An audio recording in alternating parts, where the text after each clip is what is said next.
torno de 10 mil atividades no Brasil inteiro, então isso significa uma mobilização de pessoas, 400 cidades. Isso é uma avaliação nossa, possivelmente mais, aqueles que cadastram suas atividades no site oficial da semana.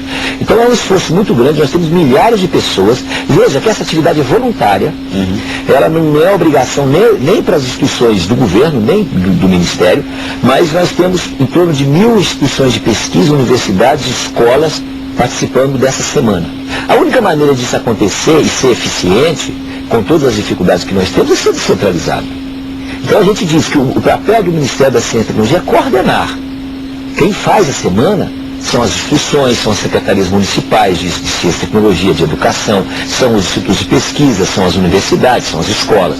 Então todo esse conjunto, por exemplo, no Amazonas, que a gente estava se referindo aqui à importância da gente fazer com que o conhecimento seja utilizado para aproveitar muito mais o que nós temos de potencial na Amazônia, nós temos muitas atividades no estado do Amazonas, em Tocantins, Rondônia, nós temos atividades em 40 municípios de Rondônia. Isso faz com que os problemas locais, e esse ano nós estamos discutindo a questão da terra, como tema central da semana, nós estamos discutindo aí a questão que o professor Halpe mencionou, do impacto das mudanças climáticas, da questão da água, da questão dos recursos hídricos em geral, da questão do desmatamento, a questão da riqueza mineral e geológica que nós temos. Então tudo isso é o plano de fundo da Semana de Ciência e Tecnologia, cujo objetivo é aproximar a comunidade científica e tecnológica da população em geral. E especialmente atraindo jovens e crianças. Então, esse ponto para a gente é fundamental, atingir cada cantinho do Brasil. E isso é feito de maneira bem centralizada. Eu queria fazer um comentário sobre a atuação do Ministério de Popularização e Difusão da Ciência. A SBPC é uma sociedade fundada há 60 anos atrás, em 1948, há 60 anos, vai dar no ano que vem, né? E o objetivo é o avanço da ciência, o avanço da ciência no seio da sociedade, a percepção da importância da ciência para os benefícios para a sociedade. Né? Então a mobilização, a expansão do conhecimento, do que valor tem a ciência para a vida humana, tá, né? É o objetivo da SBPC. A SBPC trabalha, representa um conjunto de sociedades científicas especializadas, mas ela trabalha na intersecção da ciência com a sociedade. Então, esses programas que o Ministério hoje está fazendo, e são altamente bem-vindos, né, no sentido de contribuir para esse progresso da ciência, para o progresso do entendimento qual é o valor da ciência, né? É muito importante e nós participamos deles também. Nós temos parcerias aí e apoiamos integralmente esse tipo de atividade, porque nós achamos que ele cumpre exatamente. Não é a única maneira, mas é a maneira de as pessoas entenderem e até se motivarem, e os responsáveis nos vários níveis de governamentais, por exemplo, se responsabilizar, assumirem a responsabilidade e efetivamente cumprirem aquelas atividades mais regulares, que é a educação básica, a educação universitária, tá entendendo?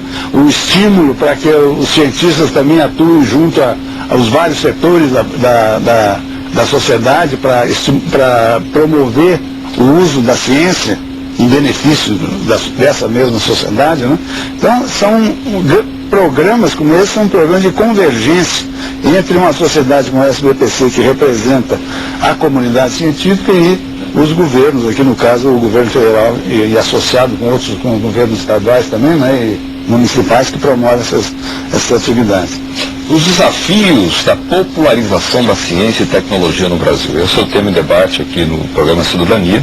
E tem a presença do presidente da SBPC, Sociedade Brasileira para o Progresso da Ciência, o professor Marco Antônio Halpe, e tem também a presença do coordenador geral da Semana de Ciência e Tecnologia, um evento organizado pelo Ministério da Ciência e Tecnologia, que é o professor Ildeu Moreira. Nós vamos fazer uma pequena pausa, mas já a gente está de volta aprofundando esse tema que está em exame. Se você quiser nos mandar algum tipo de mensagem, na sua tela você tem a forma de fazê-lo. entrevistas@senado.gov.br. Voltamos já.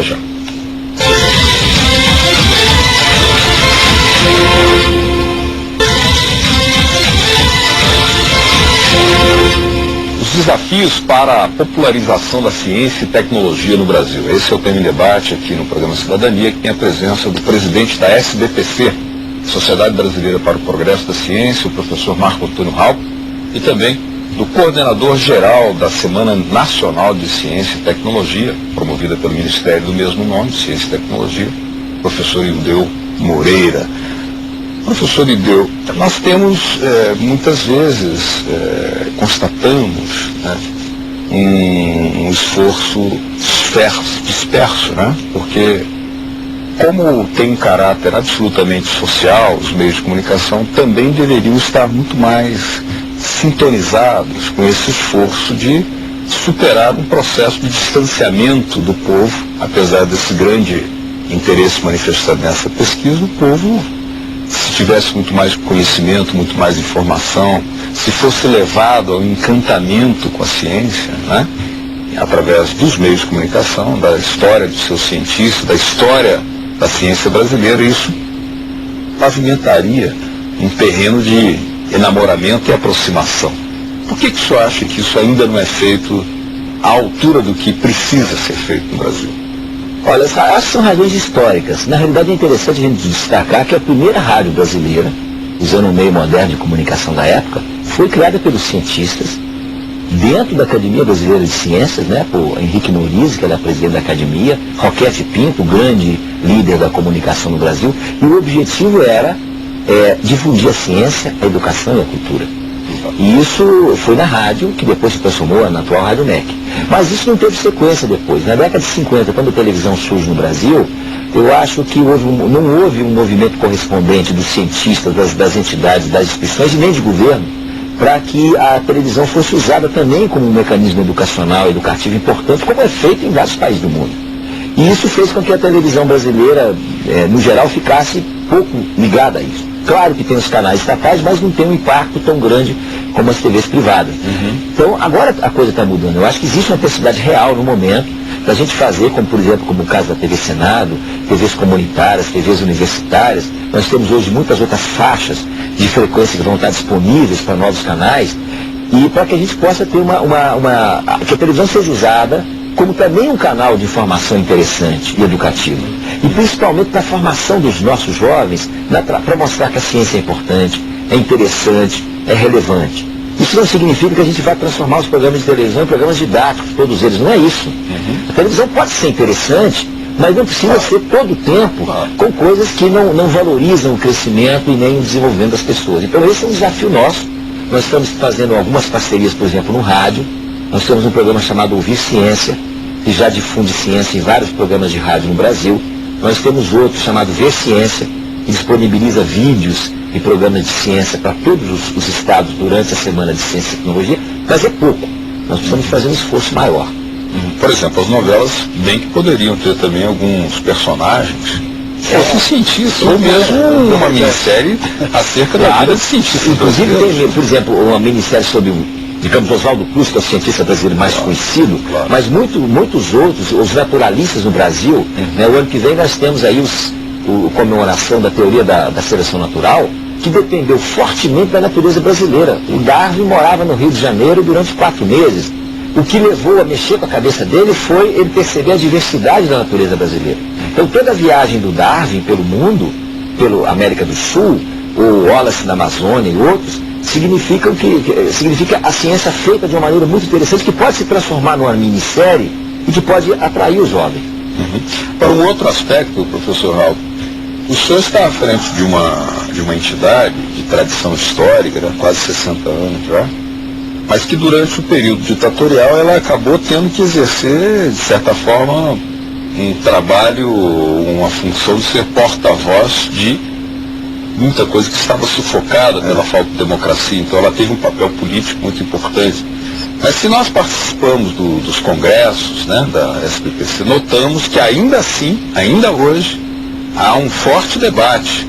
Mas os tempos mudaram, a conjuntura é completamente outra. Mas por que ainda assim o teor, a natureza política dos encontros da SBPC continuam tendo muita força? A SBPC é uma sociedade representativa da sociedade civil, né? Que ela não envolve só cientistas, ela envolve amigos da ciência, pessoas que já estão convencidas dessa importância da ciência e trabalham para isso, né? Para ampliar